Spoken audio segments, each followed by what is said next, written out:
Do you want a little behind the scenes before we get going for Yeah. review? Sure, We let's are see it. recording, so go ahead. Oh, okay, nice. Here we go. Can you This is making see? an episode. Okay. Hell yeah. What percentage of milk is that? I'm not sure. I'm Blue not cap? really a big milk drinker. Oh, he's got the fat 1%. free. Oh, he's a One healthy boy. percenter. 1%. Yeah, whole lot of nothing. There you go. Mm. My fridge There you go, is the same. Sam It's Spady. That's for him for asking for Yeah. the fridge review. just full of sauces. You're like, how do I use this many sauces? Like, Always. I don't know. it's I don't wild. think we've bought that many. Yeah, I hear you. Yeah. I don't know how they get in there. Anyways, intro. Welcome to Around the Rinks, your go-to hockey podcast.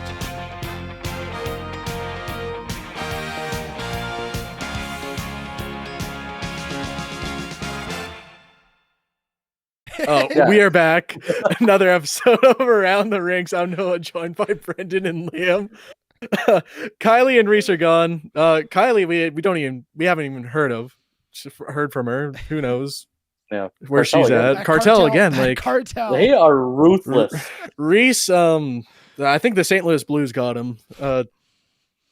Talking smack online a little. I think some of the people of the St. Louis organization got to him, and he's not making it today. They're coming for everybody. I know the NHL schedule has been released, and I haven't really taken a look at it too closely. But whenever the St. Louis Blues do come to Edmonton, I expect them to get a not so friendly reception. That franchise has just put themselves in the crosshairs of Edmonton and the Edmonton Oilers. So I'll let you guys kind of take it away and explain. I guess we should start. A Yeah. little bit. Yeah. A rare moment happened, and something that doesn't really happen often, and I think it should. I feel like this is a kind of a stepping stone of GM starting to do this more often, extremely with the tight cap. But 2 offer sheets were handed out to the Edmonton Oilers by St. Louis to Philip Broberg and Dylan Holloway. So 2 top 10 picks getting offer sheeted, and Edmonton is in a tight spot right now with the cap. Can you explain quickly what the offer sheet is and how they work? Yeah, so Broberg got 2 years times $4.58 million, which, so when you get offer sheeted, you have to give up picks. So it is right at the maximum for a second round pick, which they got their second round back in a trade. So if Oilers doesn't match the deal in 1 week, which I think it's August 20th, I have written down. By August 20th, if they don't accept that deal or if they don't match it, Oilers will get a second round pick from the Blues, and the Blues will get Broberg. And that's the same with Holloway, as he signs a 2 year times 2.29, but that's worth a third round pick. So a lot of numbers. Yeah, but I mean, like, you're looking at Broberg and Holloway as 2 players that Edmonton definitely want to keep a hold of, and they are valued way higher than a second round and a third round pick. So Definitely. yeah, we were talking, I think last time we did an episode, which yes, it was a little while ago, but over a week ago, but we were talking about how the Edmonton Oilers have a new GM coming in, and he doesn't have much business to do. The job has been done for him. He's got the Draisaitl contract to figure out. But, come opening week of the season, he doesn't have much else to do. Well, an absolute bomb was dropped on his head and the organization, and now it's a bit of scramble and panic mode. Like, Brendan, when you saw that, what did you kind of come up with in your head? Come up with? Not to, sound stupid, but just fuck. Like... Yeah, it was almost disbelief. Like, you expect these guys to stay with the team. You don't see offer sheets.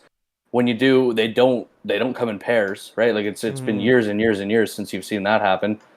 And honestly a slick move from Doug Armstrong. Like, the fact that you recognize the situation that Edmonton's put themselves in.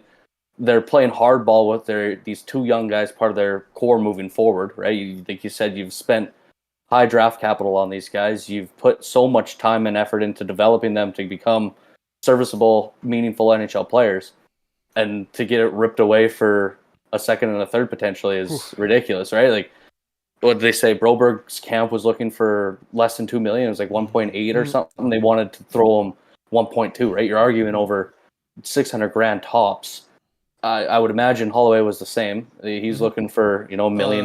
They want to give him 900,000 or something. They wanted to lock both players up for $3 million total for both players. So, and Broberg's 4.5. That's Oops. wait, that's a lot of money. That Oilers can afford. I mean, numbers wise, I remember when we went through a couple episodes ago about the deals that were being done. That seems very high for a player like Broberg. Yes, he's got a lot of potential, but I think that's the point, right? Yeah. Like how does Edmonton? St. Louis has like 7 million-ish, I think. Exactly. I looked up in cap space. Yeah. They're throwing Torrey Krug on the LTIR with his ankle injuries, and who knows if he even comes back to play ever again, right? Like, it doesn't sound like something that's going to get better overnight. And nope. At this point, they have an aging decor. They just signed. The only thing they did was sign Ryan Suter to a 1-year deal, I think, right, to cover up Krug. But I mean, the guy's had all of his better years behind him. It's not like he's going to find another step anytime soon. Broberg might not get a huge raise after these 2 years. Who knows? Maybe he gets a little bit knocked off. It might be a value contract by the end of the year. Who knows? Like, this guy could be running a power play in St. Louis by Christmas time. But it's money wise, it's a great move by St. Louis because you're effectively pricing Edmonton out of that player because they cannot, at the moment at least, match that offer. So like, there's a way to do it, but I mean, like, you are strapping yourself and kicking your further down the road, right? Yeah, that's the big one. And two talented players, there's no risk, honestly, for St. Louis side. They have roster spot for both players. They're both young, top 10 picks. I love both these deals. They can afford it. Edmonton can't. Simple as that. But there is a couple ways they could do it. And the one they're talking about is Evander Kane going on LTIR. So I think he's meeting with his doctors this week just to see how long he's going to be out. I think he is going into surgery. Yeah, we need it figured out yesterday because there's like 5 days left now. Yep. Yeah. Clock is ticking. Let's go, fellas. But the thing is, like, Kane could only be out like till December. Yeah. And by then, that's it's like, what do you do by then? Then you're way over the cap. If he's ready to return that. Like we said before hitting record here, what a day to do it on as well for the St. Louis Blues. Like you said, they waited all summer basically. The day of Connor McDavid's wedding, they go, "Hey guys, let's just make your lives a little bit uncomfy today. Just why not?" I love that. Just a little shithousery kind of thing. Seeing the memes of like all the wedding photos, people were enjoying that. Then the offer sheet right there. It's a rough day to be an Edmonton fan. But go ahead. No, I was just gonna, the Evander Kane is like the main option being talked about, but if I'm correct, that's still not enough to get both of those players. No. You'd have to move CC Kulak, someone that's making not a crazy amount of money, but more than Perry, Janmark. I was gonna say that Corey Perry deal. That Corey Perry deal that they did that I said was a bad move. Here we go. Looking like a little. It's all starting to stack together. Yeah. Even like Arvidsson, Skinner. Well, okay, so let's talk about what if you are in charge of these deals for the Edmonton Oilers. If you're able to keep one, who are you working the hardest to keep? Holloway would be the easiest just because of the cap. But I think it's a no-brainer in terms of which player you'd rather keep in Edmonton next season. Yeah. What you need, this Carter Savoy thing, or Matthew Savoy, sorry, Carter was the one that left, right? Yep. Yeah. So, realistically, he could come in and fill that role. Exactly. He could bring up Lavoie. There's been a lot of talk about this Phil Kemp guy that ended up missing this not last year, but the year before kind of thing. Like, they have guys up front, Hamblin, right? Like, they have options to fill a fourth/third line role. On the back end, I mean, you got your Josh Brown. You picked up Troy Stacher for another year. If he's even healthy. He just went through that surgery in the playoffs. Options not quite as Not quite as Not as good. deep, I would right? I Yeah. would say. And like Yeah. we saw in the playoffs how good Broberg was when he Yeah, came he into that emerged. lineup. Like, Exactly. he stepped in and he really, really took his place in that really important Edmonton decor. So I mean, we were all sitting here going, this guy's going to see big minutes this season and play a really big role for this team. So you have to do whatever you can to keep that guy around. I think. I think as much as I think fans would want to keep Holloway because he's good. He works hard. He tries hard. He obviously likes playing for this team. He's a bit of a fan favorite in a sense. Mm-hmm. That's just money you don't have at the moment. So I think you sacrifice Dylan Holloway to move that money on, and you go, let's keep Broberg. Let's do what we can to offer to match the offer, and Yeah, somewhat I try agree. to fix this decor, right? Yeah, it's hard for Broberg. That's It's a lot of money. Well, and he's Yeah. gonna, and now you're half screwing this kid, right? If Yep. we're bitching about Nurse making his money, Broberg's played not even a full season, right? He's played 80-some games. Am I Like, correct in saying this would be putting that's him? a big. Would be putting him over Evan Bouchard's contract? Am I Uh-huh. correct in saying that? Yeah, Evan Bouchard makes 3.9 or something like that. That's the thing. Which is crazy. We talked about this a couple of weeks ago with the Draisaitl deal, where I said if Draisaitl is making more than McDavid, then McDavid's time for renewal. He's going to ask for way more, and the domino effect of each player wanting more money. If Broberg gets re-signed and is making more money than Evan Bouchard, well, Bouchard's going, hello, I can go play for any other team in the league. They take me tomorrow, pay me or I'm leaving, right? So, and they need that. They need that money for next year too. It's a 2-year deal, and Draisaitl's up next year. yeah. Yep. You're gonna need that $4 million, nearly $5. The Draisaitl deal is still not complete. That hasn't been signed off on yet. So I thought that was going to be done weeks ago, and that has not been taken care of yet. Which, okay, maybe there's enjoying their summer. The season still isn't for a little while. So Yeah, we just had Connor's wedding. Yeah, and that's party fine. away. It's- Now let's negotiate. You have 5 days to figure this out. Yeah, up you have until 5 August days. 20. And to really just put the knife in you, the Jack Campbell thing, that's only going to go on for another 6 years. So buckle up. Like Buckle up. There's a lot of money at play here that needs to be figured out and sorted. And so other than Evander Kane, you mentioned CC and Kulak that you could potentially move on. Is there anything else the Oilers could do to free up a little cash? I think those are the only two players. That's it. You're not moving Nurse. No. You're not moving Bouchard or Ekholm. There's your entire back end. Do you try to get up front? Like, you're not moving one of the two guys you just signed this offseason in Skinner and Arvidsson. Nuge is a lifer. Hyman, if you move him, you'll get shot. You can't move him. And anybody else doesn't make enough money. Like, those are your options. Yeah. Figure it out. Good luck. There's going to come a time very soon in this city, I have a bad feeling that one of those big names are going to have to be sacrificed to pay for the team kind of thing. Yep. And I don't, if they're going to re-sign Draisaitl for big money, that kind of puts me in a worry of, will Connor be sacrificed? Oh my God. Well, you're just hoping that this cap skyrockets like in unimaginable amounts. Which it's looking like it's going to, but you never know, right? Like it might go up $1 million, it might go up 4, it might go up 8, but like let's hope it's closer to that 8. But it's just, if it goes up by 8, I mean, the problems are solved. These players, you look like a genius. But these players are going to want big increases next time. That's true too. Paychecks are up, right? So just sign Draisaitl at 8 right now.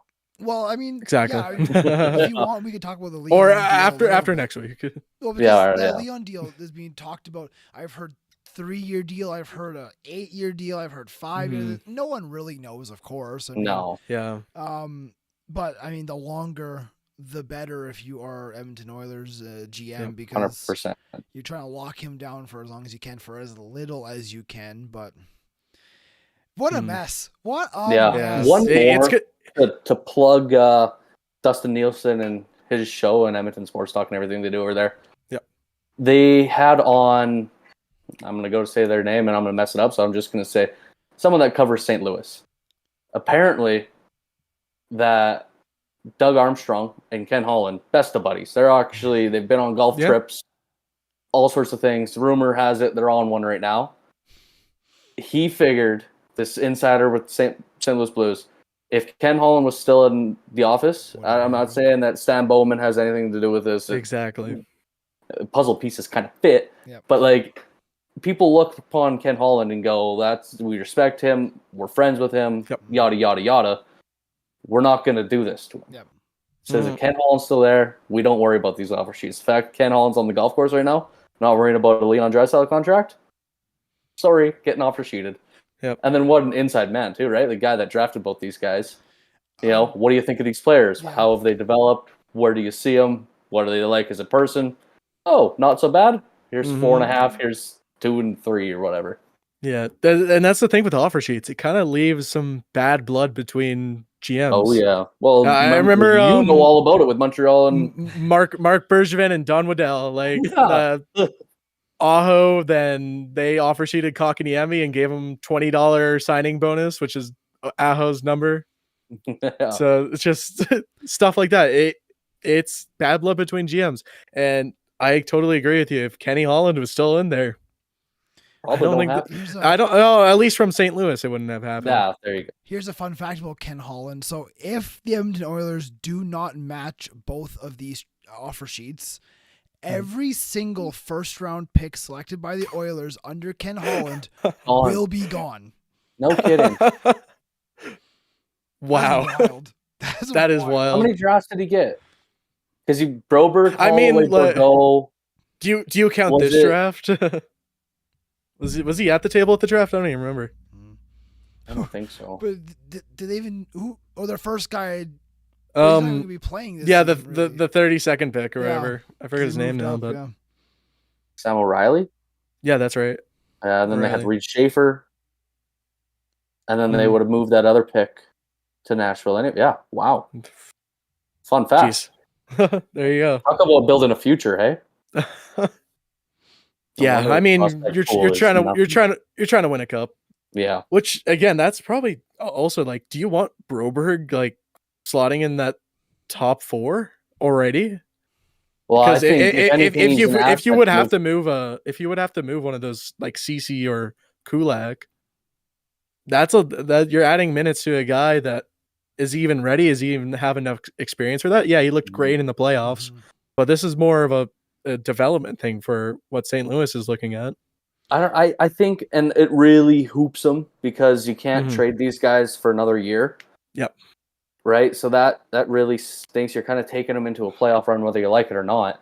Yeah. But like, if you could, in this is a completely hypothetical world, but like flip Broberg for another piece at the deadline, right?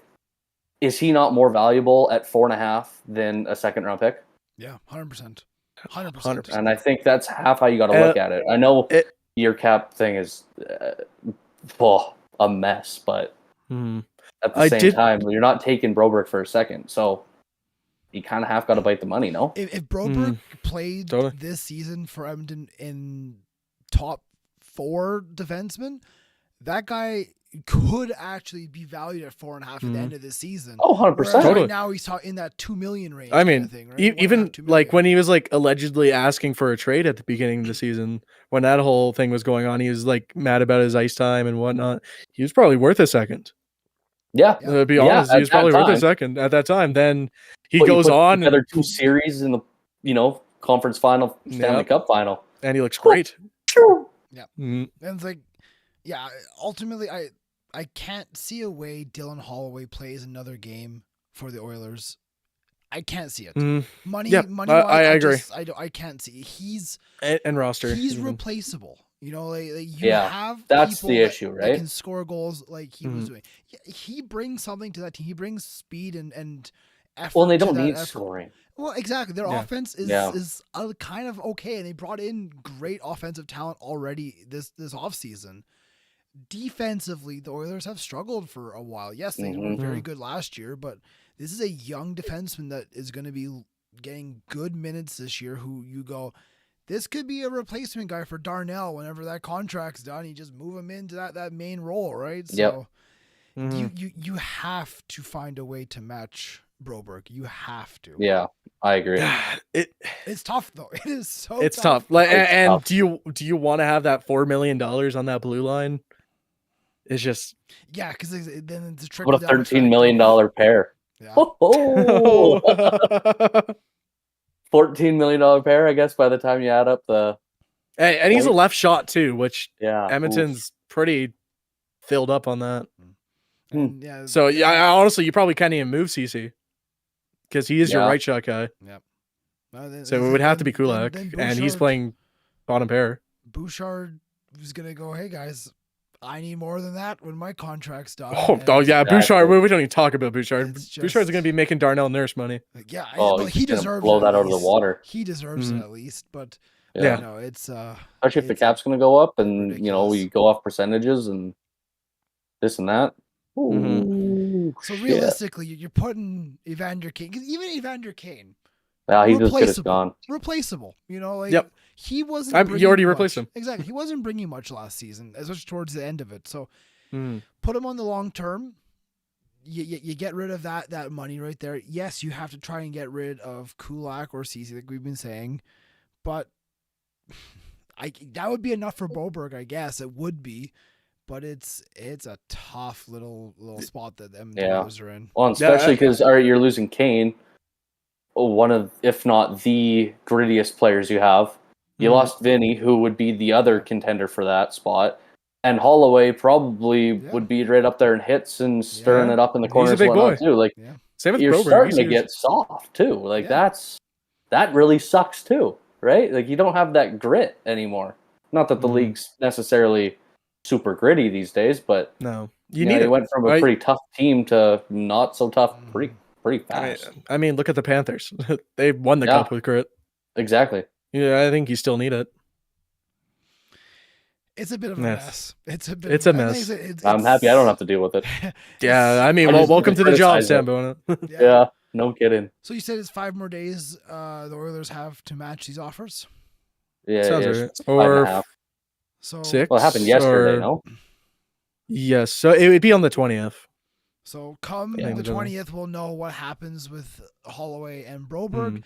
I expect that we will be doing another podcast around there to kind of update the situation and kind of talking about it. Do we want to move on from the situation and talk about other news? You want to give a little prediction? My prediction is Broberg gets kept, Holloway gets goodbye. Go enjoy St. Louis. Go eat some barbecue. I don't think either of them gets matched. No, which it's tough to say, but can Dylan Holloway eat? I think both players are. Can he eat brisket? He's got no teeth. The Oilers are in the win now situation. Yeah, like you're going for the cup this year, and then you worry about it next year.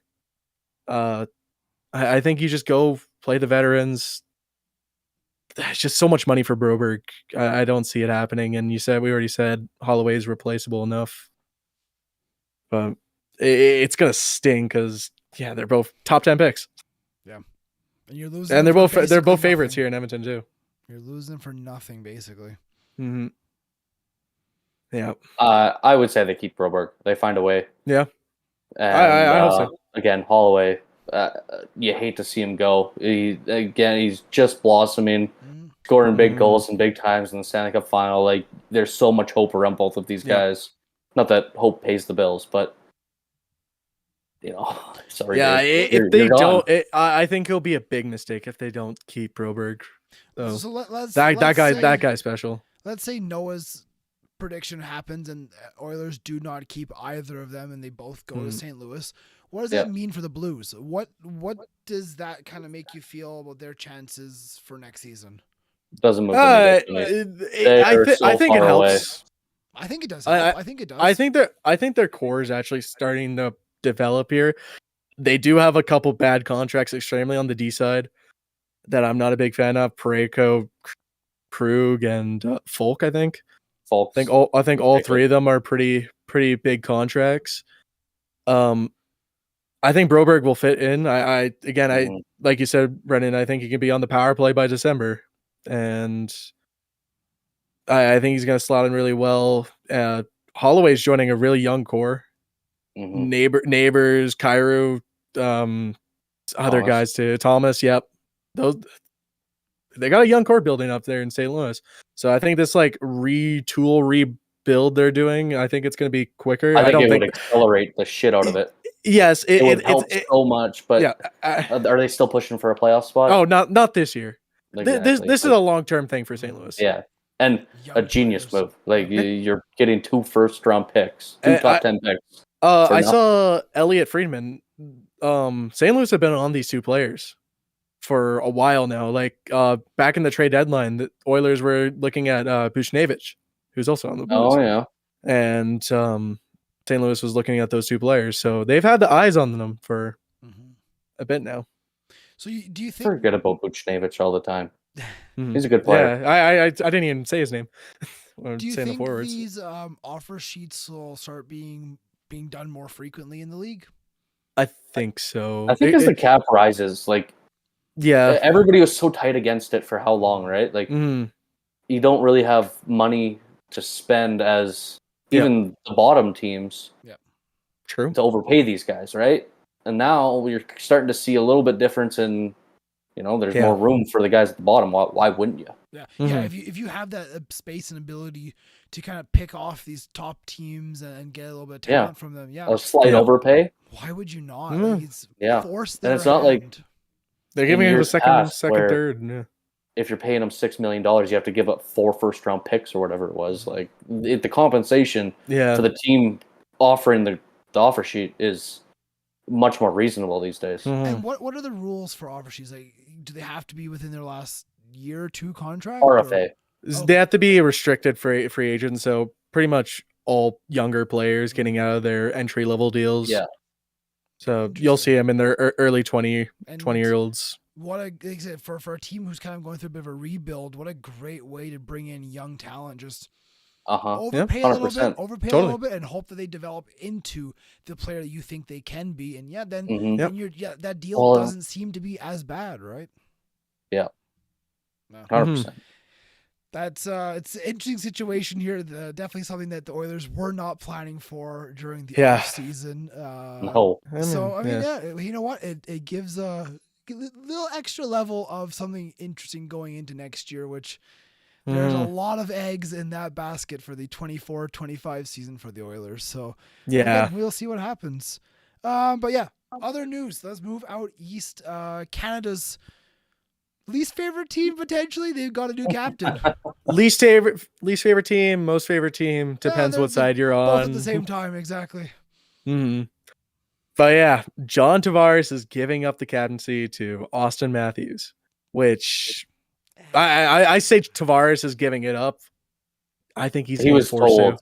He was told to. He's getting ripped, the guy. Either you make a good guy here or you don't. He gave it up the same way Joe Biden gave up presidency. I hate to break it to you. Listen, you have to give it up, okay? And I don't like it. I have so much respect for John Tavares, and I'm sure every single player does too in the locker room. I don't really get it. You could have just waited a year. We all know Tavares is probably out next year after his contract expires. It's kind of it leaves me with a bad taste in my mouth, honestly. There's a little bit of an ego there, Mr. Matthews, I think. You think? Yeah. I think. I mean, it's just the mustache. Yeah, that's exactly what it is. But no, I think I look at him and I go, he had a great season last season, don't get me wrong. Yep. But he's still in that shadow of McDavid and Draisaitl in terms of the best in the league. Now he goes, well, McDavid's captain, I'm captain. We're both of two of the biggest teams in Canada, at least, let alone in the NHL. He needed that to kind of reassure himself that he is that caliber of player. Check that box kind of thing, right? I think he needed that. Yeah. And I get it, but the Maple Leafs are going to make him happy because they can't lose him. That's simple. I get it, but you could have waited a year. Yeah. That's just I agree with my thing for that. Like, he's the 26th captain of the Maple Leafs. There's been 11 captains since the Maple Leafs last won a cup in 1967. Yeah. Got to throw that one out. Second non-Canadian too. First American, second non-Canadian, only Matt Sundin. So I also didn't know that. Yeah, I guess so. Matt Sundin. Am I also correct in saying that because he's an American captain, the Canadian teams, there's only 4 or 6 of them are American captains now. Here in Canada. McDavid. Well, Vancouver, Yeah. Toronto, Patterson, Ottawa. Ottawa. Who's the captain in Winnipeg? Who's Calgary? Calgary doesn't have one. Yeah, wait. I don't think no. Backlund is Calgary. Oh yeah, he just got named. Yeah. That's so right. Where's he from? Sweden. Sweden. So not Canadian. Yeah. So as far as I forget the exact number was, but so there's Suzuki and Connor. I think so. That sounds Who's right. Winnipeg? Have they replaced Wheeler? I don't think so. I don't know. That is a question. I love Winnipeg too. I should know this. Good research. Winnipeg Homer. Yeah, not really. I had a terrible experience in Winnipeg. Oh, of course! Right. I love Lowry. Lowry's one of my favorite players as well. The coach's kid. I'm such a big fan of Lowry's game too. That's embarrassing. Where's he from? He's got to be from Canada. I think so. It's hard to say. I don't know Canadian. that to be true. Yeah. So 3. So, but again, the numbers are not very high for Canadian captains in Canada. Somewhere Don Cherry is screaming his head off. Dude, that poor man. I wonder what he's up to. I think he's got a podcast. He does. No kidding. He does. I think he does it with one of his grandkids or kids. Just out there hanging out. So, speaking of former captains, Ryan Getzlaf got an NHL job with the Department of Player Safety. Right there, little Sasky boy. And funny enough, just Department of Player Safety for a guy who was a pretty rough player. So I guess maybe he knows, and I guess they like old, I don't know, grinder players. I don't know really how to describe it, but I think those players kind of they know what happens in terms of if you're being dirty to hurt or if you're being dirty just to be a shit kind of thing. And they can kind of read the situation a little bit. Well, they had Perros in there, who is one of the biggest fighters in the world, and then before that was Shanahan. No, Shanahan was the director of it. Yep. It's not like that guy was very clean all the time either. Yeah, so good for Getzlaf. I honestly saw him come back as a coaching role. I think he has such a great mind for the game. Extremely his last couple of years, just the leadership he brought to Anaheim. And but Department of Player Safety. So now we can blame Getzlaf for all the wrong calls they make. I'm trying to see. It doesn't really give me anything about who's in charge. It's just talking about Ryan Getzlaf. Yeah. George Peros is still the director. He's the president. He's the president of the director of player safety. What a title! Yeah. What a title. Good for put that on a business card. Good luck. Oh yeah. Just moving on along. The Penguins acquiring forward Cody Glass from the Nashville Predators for I don't even know who this guy is. Jordan Frashka. When I was scrolling around, I searched this guy up a little and played in the East Coast. Oh, and yeah, he's East Coaster. I think he played like 1 or 2 AHL games, but kind of. I think nothing moved. I guess moving on from Cody Glass, which honestly I like this move from Pittsburgh. I am a big fan of Cody Glass. Yeah, this but guy, no one in the league seems to be. I know, right? I was drafted by Vegas. Yeah, and I was big on him and Suzuki. Right, were the first 2 picks in the Vegas history, and then they've just done nothing with Cody Glass. He's been a suitcase. He had one like pretty good year in Nashville where he had 35 points, 14 goals in 72 games. But this year, kind of injury struck him again, then inconsistency. I'm curious what Pittsburgh does with the guy, and I think this is a really good trade for Dubas. And you're also getting a 3rd and a 6th with it too, so it's might as well. And you need to fill gaps on the forward end, so maybe put him on with Crosby. Who knows? Maybe get there's one guy that'll Glass is if you're an NHL player or not. he's a skilled forward, and I think he has a lot of upside. 6th overall pick. Might as well. But yeah, that's a pretty good move. Other couple things. The Tampa Bay Lightning are in the midst of a sale. They're selling the team, and $2 billion. Woo! And the guy that bought it, he's still staying as like an owner in the franchise. Mhm. Not a bad deal for him. No. Making ridiculous profit. It's a couple $100 million. Something like that. Yeah, like 400 to 600. That is strictly memory from whenever I read that very briefly a couple days ago. So don't quote me, but that is quite an investment, sir. That is unreal. I think that's the most NHL team has gone for. And that's not the biggest NHL franchise by any means. So if one of the big teams came up for sale, I wonder what they would push, right? Mm-hmm.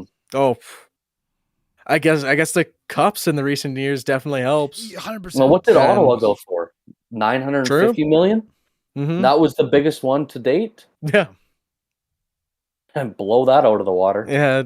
Ottawa's a different team. I don't know. It's probably you probably lose a lot more money in Ottawa, Canada, and whatnot. Yeah, I mean, but the way the NHL is going right now, like, it's actually growing in the States, especially. Like the viewership on TV and just the fan bases is really growing. So I mean, we see a place like Tampa. Yeah, and we see the result of the success salary does. cap, right? I mean, yeah, if you have a winning team, yes, they just lost their captain, but you have a winning team, and yeah, the fans will follow. They will show up.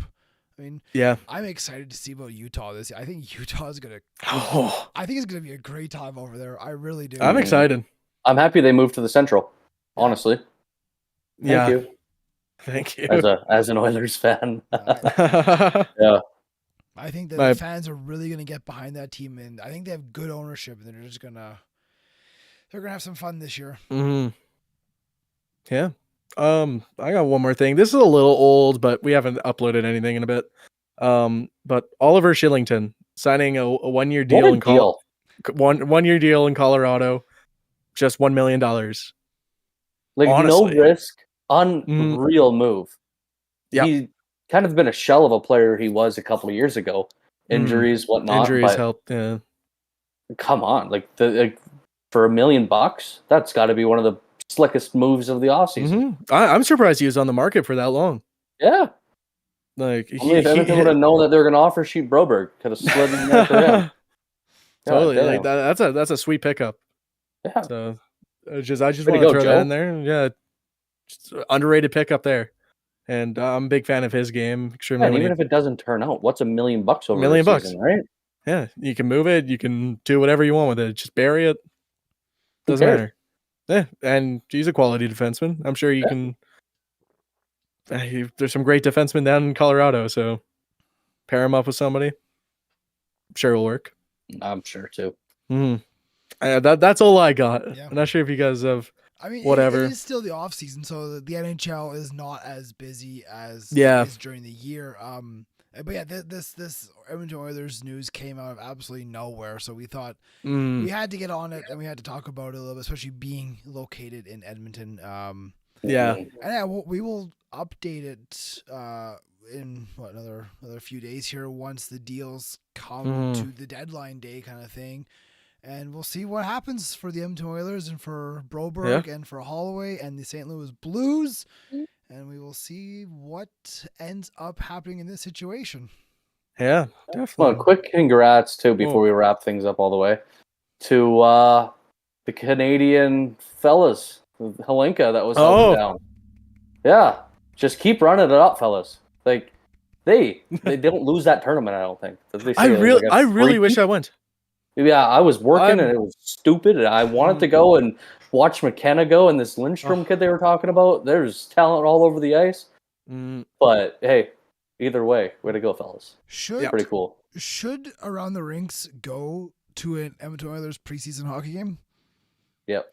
If this video gets 3 likes, 3 likes, we should say it up the top of the next preseason. Well, I mean, I got I took a screenshot of when because they all got announced, right? So Mhm. They're coming up here in the end I of don't know. September into October is when the preseason starts. We'll go. We'll go as a group. Yeah, sure. Take a field trip out to Rogers. We might as well give a shout out to the Canadian athletes too for the Summer Yeah. Olympics. Might as well. 4 Come on, by Canada strong. 100 meter gold medal. Are you kidding No me? kidding. Whew. Yeah. One thing I found out that we're a hammer throwing country. Yeah, Yeah, that's good pretty for cool, us. hey? Good for And us. that guy, what an absolute beauty of a guy. Mullet, mustache, absolutely built. Summer McIntosh too. Yeah. Yep. You heard things about She's her amazing. since the last Olympics. Mhm. 3 medals around her neck. Well, 4, I guess, but 3 golds. Mhm. Oh, no problem. Yeah, I was up pretty late nights and early mornings watching golf. Yeah. That was a fun tournament. Quickly, how about Mhm. Tom Kim? How bad did you feel for him? Oh, love him. That's well, but did you like all the military service stuff? Yeah, Yes, he avoids this- it, right? No, he had to medal. Or The only way shoot, he doesn't yes. is the Asian Games. If he medals in the Asian Games, but there's talk that they're not allowing professionals back into those games coming up. Whenever I don't follow the Asian Yeah. Games very tightly. I don't know Yeah. when they're due to happen, but if he medals there, he voids his military service. But It was otherwise, the same. see it later tour for 2 years. It was the I same. gotta go for, serve. It was the same for soccer. There was a South Korean soccer player. Yeah, he had to win the Asian Games. Otherwise, he had to go do a mandatory military service. How do you do in the Asian Games? They got second, so they didn't. Mhm. He had to go serve. Nice. He had to go serve military. Luckily, Oh. though, he had to serve during COVID, so it got expedited. So instead of 2 years, it went down to 6 months. So he was able to kind of work out a deal there because I mean he's That he's is handy. kind of a big deal, right? So I say Sin Chu Chu is the only athlete that baseball player from back when. I don't remember what they ended up winning, if it was the Asian Games or World Baseball Classic or something along those lines, right? Hmm. But he avoided it by winning that medal too. Otherwise, he Yeah. would have been gone Yep. from the big leagues. I'm pretty sure who won third for the Olympic golf men's. I think he was also South Korean. I'm completely blanking on his name right now. But Too I many. I saw a video of him celebrating that he doesn't have to That's do his pretty military cool. service and whatnot. Yeah. By Scotty's Scotty. Did you see with the before? You know how like the kids hold up those signs like first day of preschool. My Yep. nickname is whatever. They were doing that with everybody. Said like win medal, win Yep, gold, win medal. gold. Scotty held it up, said, "I want to have fun." What a he goes guy. out, wins gold. Wins a Like, gold. can you imagine competing against that guy? Like you want to stroke No. him, but he's the nicest guy in the world. Are you kidding me? Showing up Nicest to guy in the parents world. wanting to have fun. Grow up. I was watching a little John Daly golf. He now golfs barefoot. So Yeah, I saw that. Was that with the Shambo? Yeah, Yep. I Did want they to end watch up that breaking video it? so bad. his custom golf cart with the hood of the golf cart's a cooler, it's just full of beers. He's golfing barefoot. Did that video come out? I've seen it on TikTok, so I don't know. Yeah, I assume the think full I saw a video's couple out. clips of it. Yeah. I'm assuming it's out then. I might give that a watch. No. What a summer's been in terms of Canada and Canadian Mhm. athletes, and hockey season is coming back around. So podcasts will Yeah. be coming back a bit more frequently as we get back into the new season here. Yeah. We still do have plans of interviews and a bit of some special videos, so that will happen. But Yeah. if there's nothing else, we're going back to Nate in like 20-ish days, something like that. Ooh, So 20 well, days, that's I'm nice. curious what we're gonna do there, but we're all gonna be together again Figure it out. instead of on the call here. Yeah. And But yeah, Noah, you can Whatever. wrap it up and to wrap it up, follow on all of our social medias, subscribe on YouTube, follow on Spotify. You know the deal. We'll probably be back next week just to give a wrap up on the Broberg and Holloway situation. Hopefully there's more news by then, but it's off season. Enjoy the rest of your summer, and we'll see you guys next time. that has been another episode of Around the Rinks, your go-to hockey podcast. We'll see you next time.